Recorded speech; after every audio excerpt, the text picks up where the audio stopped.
Ni hao, annyeong. Hello, I am the Dark Fae, and today I have Babushka Lizard with me. So that means it's time for another Confessions of a First-Time Dungeon Master.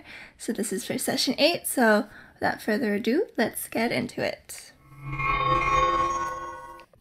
Okay, so I have my notes this time. But for this session, I don't think I did a very good job kind of resolving their like a current quest. So recap for this recap. If you haven't seen the previous session, I would recommend checking it out. But here, I can never remember. But basically they were kind of in the middle of a stakeout for these thugs that had been kind of harassing shopkeepers, hitting them up for money, kind of. And I think it was A little bit too easy, and B, like, I didn't really role play enough, like what their motivations were, or like have them try to escape. It was I don't know if it was very interesting, like them actually capturing the thugs, or like I think I made it too easy. So basically they had entered like initiative order, not necessarily combat, depending on what they wanted to do to like resolve the situation, if they wanted to capture the thugs, if they wanted to kill them, whatever. But it did turn into combat, since after the hooligans were kind of like intimidated and they saw that there were people kind of after them, they tried to leave, basically, come back, fight another day. But the party ended up kind of fighting them / capturing them. They killed one of them with like a chromatic orb, very easy, since it's like 3d8 damage. And then the other two basically surrendered as soon as they were found / they gave up, because they're really only doing this as like a side gig as they're waiting in the Siskorian Keep for further orders. And then I think I also wasn't very clear on one RP point, which was with Morgal, because Morgal, slight spoilers, but he is new to the Siskorian Keep. And basically he had originally meant to go to a certain location with the help of some guides that he found in the Siskorian Keep. And one of those people, thugs, who in like the green cloaks and the masks, was a part of that group. But I think he thought that they were part of like the same group as he was, but that's not really the case. They're from a different city in like the same country of Osganthan. They're from Wolishk, and he is from a different city. So it's different cities have different loyalties and like different warlords, even if they are under the banner of Loskin. So I might need to fix that, but it also might just not come up again. But so that was kind of a weird point. So basically they captured the two hoodlums, took them out to like the back of the Dragon's Roost to interrogate them. Basically all the information that they really got was that they're here, this is like a side gig, they're kind of awaiting orders from somewhere or someone else from Osganthan and in the name of Loskin, so like they'll be out of their hair pretty soon. I feel like the party didn't really interrogate them much. I had them roll maybe a couple persuasion checks, but they didn't really try to like intimidate them or like rough them up or anything for like more information. So that was kind of all they got. And like people here are not very forthcoming with their secrets and their like plans to take over the world, so that happened. And so they sent 2 people to the Castle Guard's headquarters to kind of report that they'd captured these 2 thugs and also to collect the bounty. So Captain Levis, who's modeled after Levi from Attack on Titan, and Lieutenant Esmond and also Ferney were there kind of talking, because Ferney has a lot of interest in these things, and so actually as soon as they mention it, Ferney is immediately like, take me there, I need to see them now, and like kind of urgent about it. So they collect Ferney and Esmond and a couple other of the guard to go and collect these thugs. And these thugs like are visibly afraid or like shaken at the sight of Ferney, and I think in the next session, which is actually what I'm prepping for, like tonight after this, I think that will become apparent as to why, because there is a conflict between one of the cities of Osganthin and one of the cities of Prill, or Prill in general, that have been going on for a long time, and that might surface. So that could be a cool thread for them to pull at. And also Ferney is very good at interrogating people, so she's very high insight, and she's a I've made her character, but I might make a few tweaks. She's, I think, it's inquisitive rogue subclass, so I actually need to make her character official for next session, because after they kind of round up the Hoodlums and receive like their reward, they stay the night at the Dragon's Roost because Oscaliath let them, and then the next morning they decide to, what did they do? So they had, I think, Ferney or some of the other, or the castle guard, they had mentioned before that Olara, the half-elf who runs a bakery, has been having problems with some of her shipments, and so they went to visit her to see if they could do anything to help. And I do have ideas for that quest, but it is very separate from the rest of what's going on, sort of. But basically her spice and like sugar shipment was like laced with some kind of poison or like a bad substance that was making people sick, and then they realized that was the reason why Ferney didn't eat like the cupcake that Valkyrie had offered her in like the first couple episodes, because she knows everything. And then so they kind of picked up that potential quest. They're gonna probably talk to like her Alara's supplier, Miskor Sylvea, I think is his name, and that could lead them to a pretty cool adventure, which I have ideas to like tie into a backstory as well, so that could be cool. And then they stopped by Ferney's because Ferney mentioned to Basil that she has a friend coming who can help appraise the ring, and so that's kind of what they went to do. And I didn't do a good job with this either, because I couldn't, at like the time, I couldn't decide how much information to give them, because I am finding that like having Ferney supply all of the information is kind of like too easy, and then but B, he would get this information from like the place he came from, maybe, but like he doesn't know it yet, so it's kind of complicated. But and then I couldn't really figure out how to like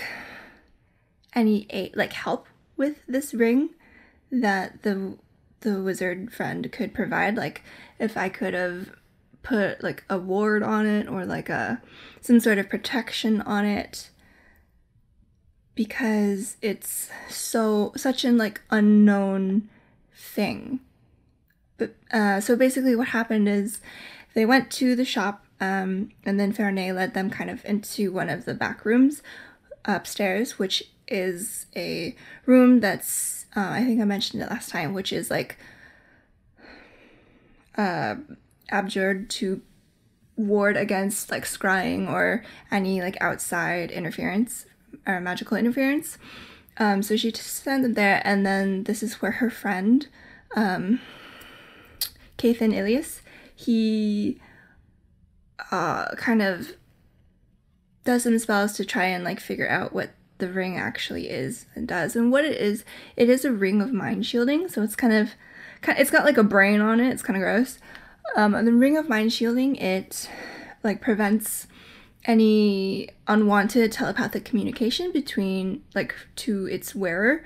And then there might be some other things as well, but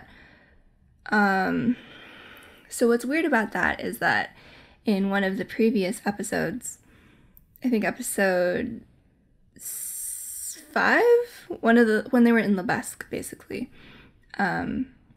he got a message from someone that he doesn't necessarily know and like wouldn't necessarily allow. But yeah. And then I had to fix one thing of his backstory because he thought that his master gave him the ring, but the ring actually originates from the schism, which is like this great kind of gash in the world that's just like filled with the unknown and like roiling shadow. And so that's where he got the ring from. And that's the thing, is like no one here would really know the history about it. But the mages of Olara would, but they didn't tell him because of what he did. So I'm trying to decide if Ferney, well, I should have decided whether Ferney kind of knew that history.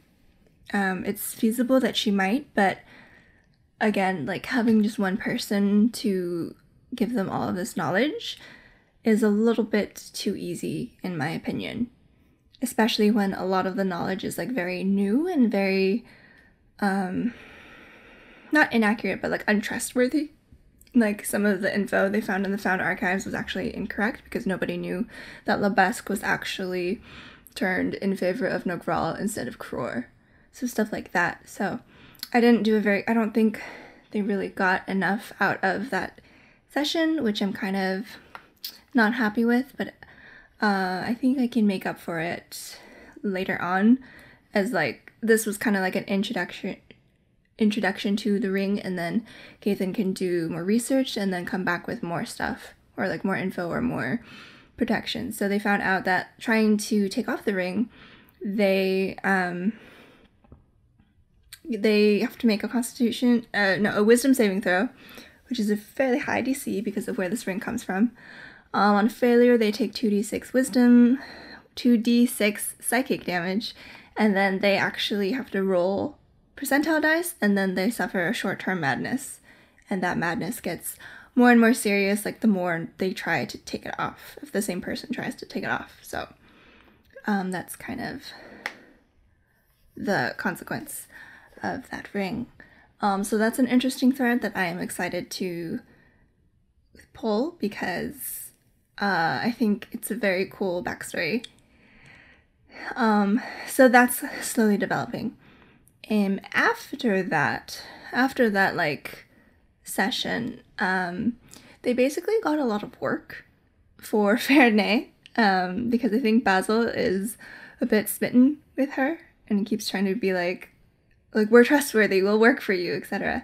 So they're gonna run a couple of errands for her, picking up like a shipment from the apothecary, Lady Germaine, who is from my favorite shop name that I've made is the Elixirium Magisterium. And then also another errand with, I forgot who, I think, let me check my books. Excuse me, lizard. It was, nope, I don't remember. I'm gonna have to double check that, but I think with the gnome inventor, Giraffe, but that'll be easy to prep because those shouldn't be terribly difficult, like NPC encounters. I should have at least the base improv skills to just come up with the basic conversation, right? So, and then after that, Ferney, because she is who she is, she is very good at interrogation. So that night after they rounded up the thugs, she and the castle guard actually like interrogated these thugs, and then they found out kind of where their base of operations is. So she invited the party. They need a group name. But she invited them to join her basically that later that night if they wanted to, across from Jeroff's, the gnome inventor's place, to investigate this place. It's an abandoned warehouse kind of a deal that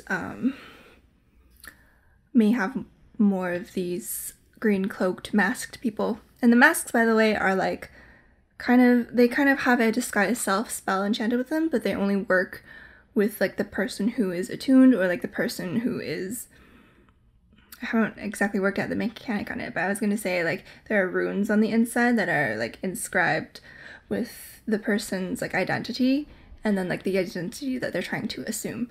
So to edit that, you have to first attune to it and then rewrite the identity. Something like that.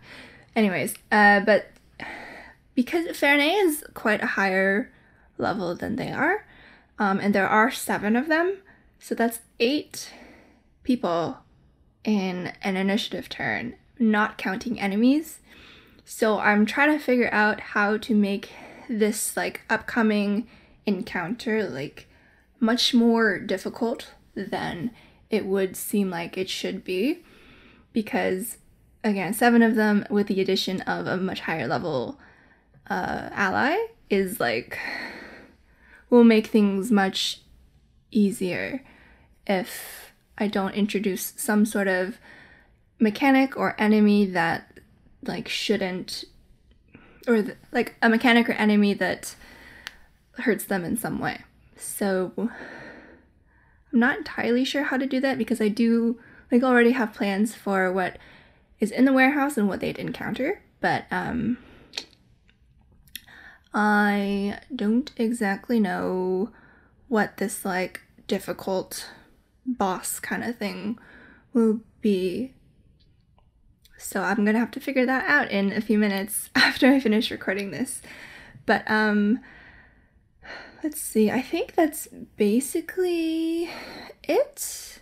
Their combat this round was kind of just facing the thugs, but it wasn't too long or difficult or interesting. I need to be better about kind of managing combat and like narrating it. But most of it was RP and kind of like finding quests. Yeah, I think with my like roleplay, I get the sense sometimes that like when I ask, oh, is there anything you want to do? And then the players are just like, no. I'm wondering if that's like on me to make the encounter or the RP or the scene, whatever, more interesting, to like add more elements that they can interact with potentially. Yeah, I don't know. I might need to like amend how I play some of these characters, or how people act in a way, because it does kind of suck to just like ask questions and then receive like no answer, or like nothing that you can really like work with. So I might have to work on that. But anyways, that is pretty much what happened this session. I gotta go prep now for session 9. Yeah, session 9 already. So thanks so much for watching. Don't forget to subscribe for notifications for more videos. Like the video, comment down below if you've ever had like a character that, or an NPC that your party just really loved and liked to talk with and go back to all the time. But I will see you guys in the next one. Bye!